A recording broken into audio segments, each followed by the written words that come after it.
स्वागत है आप सभी का।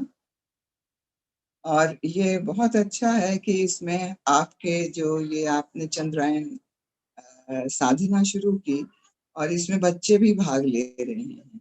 ये बच्चे जरूर पिछले जन्म के अच्छे संस्कार लेके आए हैं और आप लोग इनको बहुत अच्छा एक वातावरण दे रहे हैं और जिससे इन बच्चों का भविष्य बहुत उज्जवल है ही है। ये तो अपने में प्रमाणित है। तो ये आपने जो भी ये चंद्रायन साधना कई वर्षों से कह रही हैं शुरू की, ये अपने में एक बहुत बड़ा काम है। क्योंकि परम पूज्य गुरुदेव ने अपनी गायत्री महाविज्ञान भाग 1 में कई सारी पापनाशनी और शक्तिवर्धक तपश्चर्या का विवरण लिखा हुआ है। और हर प्रत्येक माह में, प्रत्येक वर्ष के प्रत्येक माह में अलग अलग तपश्चर्या भी दी है। और जिसमें कि हमारा चंद्रायन व्रत जो होता है उसमें भी एक तपश्चर्या है। आप सभी जानते हैं, बच्चे भी और बड़े भी, कि तप का मतलब होता है कि कष्ट उठाना। तप का मतलब होता है संघर्ष करना। आप देखिए, सोना जो है एक बहुत मिट्टी की तरह से निकलता है, लेकिन जब तपाया जाता है तो कितना अच्छा सोना, कीमती सोना बन जाता है। इसी तरह से हीरा जब निकलता है वो कोयले के समान होता है और वो कोयला जब तराशा जाता है, तपाया जाता है, तो चमकता हुआ हीरा बेशकीमती हीरा बन जाता है। इसी तरह से इन तपश्चर्या के माध्यम से अपने को तपा करके मनुष्य जो होता है वो शक्ति ले लेता है कि उसके अंदर आत्म तेज और ब्रह्म तेज बन जाता है।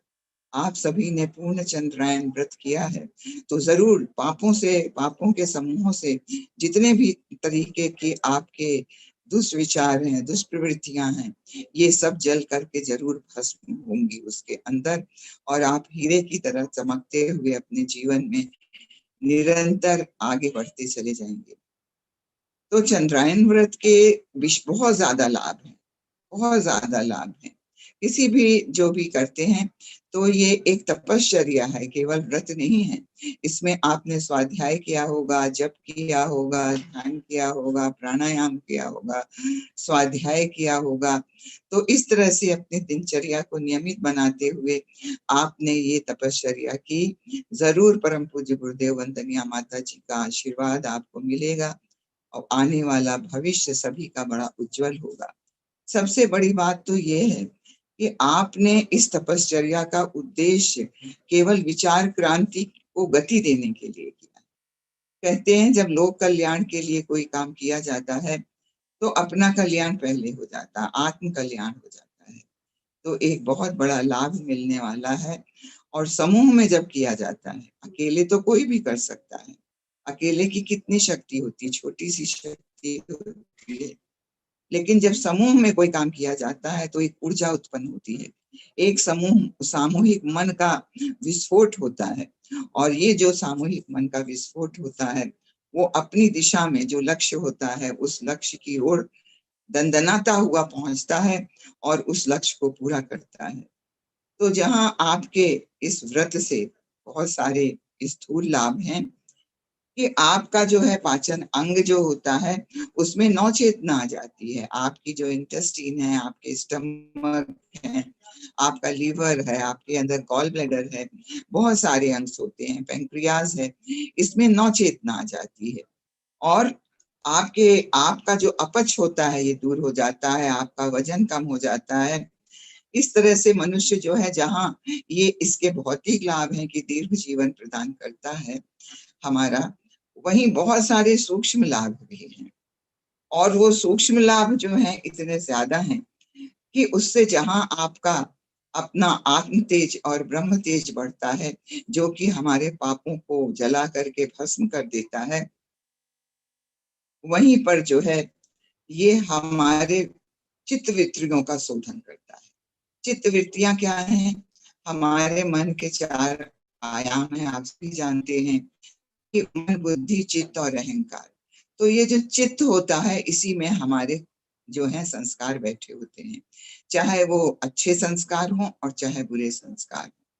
तो ये जो आपने चंद्रायन व्रत किया है, इससे जो इसी चित्त वृत्ति, चित्त को भी कहते हैं चित्रगुप्त। तो चित्रगुप्त कहीं आकाश में नहीं है जो बैठ करके हमारा लेखा जोखा करता है, वो हमारे अंदर है। और जो भी हम भावना है, जो हमारे विचार हैं, जो हमारे कर्म हैं, सब उसमें लिखे जाते रहते हैं।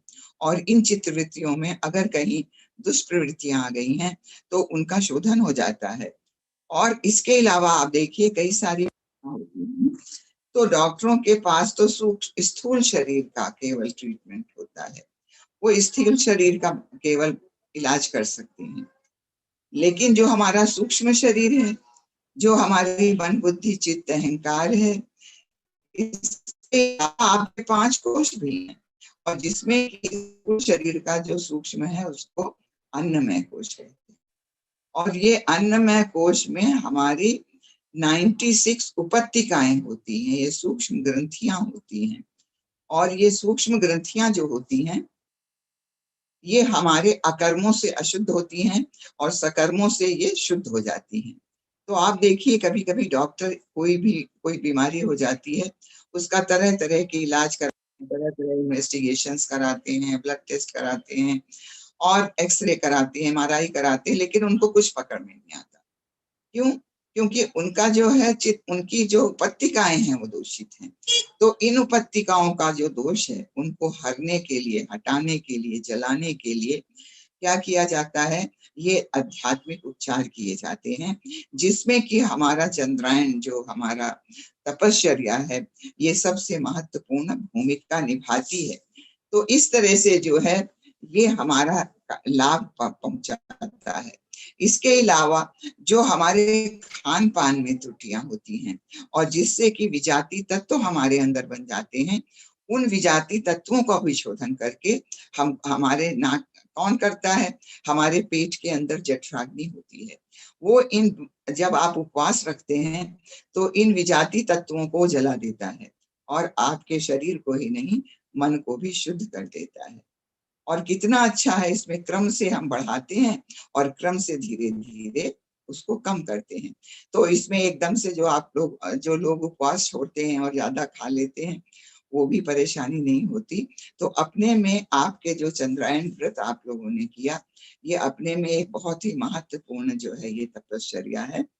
और इसको केवल हमारे शास्त्र ही नहीं कहते हैं, बल्कि आज का विज्ञान भी इसको कहता है। विज्ञान में एक हमारे योशिनोरी कुसुमी हुए हैं। योशिनोरी कुसुमी कौन है? ये हमारे जापानीज एक साइंटिस्ट हैं, जिनको कि नोबेल प्राइज मिला हुआ है। किसके ऊपर? उपवास के ऊपर। टेस्ट जब उन्होंने अपना रिसर्च पेपर लिखा तो उसके ऊपर उनको नोबेल प्राइज मिला। क्यों मिला? क्योंकि उन्होंने बताया, जैसे हमारे ऋषियों ने बताया कि जो विजाति तत्व हैं उसको जठराग्नि जला देती है, और इन्होंने अपनी विज्ञान की भाषा में कहा कि जब हम उपवास रखते हैं तो हमारी प्रत्येक सेल को, चाहे वो ब्रेन सेल हो, चाहे हमारे लंग्स की हो, चाहे लीवर की हो, चाहे बॉडी की कोई भी सेल हो, कोई भी कोशिका हो, उन सेल को ऊर्जा मिलनी बंद हो जाती है जब आप उपवास करती हैं। तो उस ऊर्जा को देने के लिए हमारे शरीर में, ब्लड में एक स्पेशल टाइप की सेल बन जाती हैं, जिनको लाइसोसोम्स कहते हैं। और ये लाइसोसोम्स क्या करते हैं, हमारे विजाति तत्व जो ब्लड में होते हैं, जो सेल्स में होते हैं, उनको जो है ये खाना शुरू कर देते हैं। जैसे बैक्टीरिया हैं, वायरस हैं, जो हमारे मरी हुई सेल्स हैं, या जो हमारे ऑक्सीडेंट्स हैं, इनको ये सब खा करके एक ऊर्जा प्रदान करती हैं और उस ऊर्जा से आदमी फिर रिफ्रेश हो जाता है। तो इस पे उनको नोबेल प्राइज मिला। तो सोच लीजिए कि हमारे ऋषियों ने जो रिसर्च करके अपने अंतः चेतना से रिसर्च करके जो ये विधा निकाली, वो कितनी महत्वपूर्ण है, और जिसका लाभ आपने उठाया। और किसके संरक्षण में? परम पूज्य गुरुदेव वंदनिया माता जी के, जो महाकाल के रूप में आए हैं।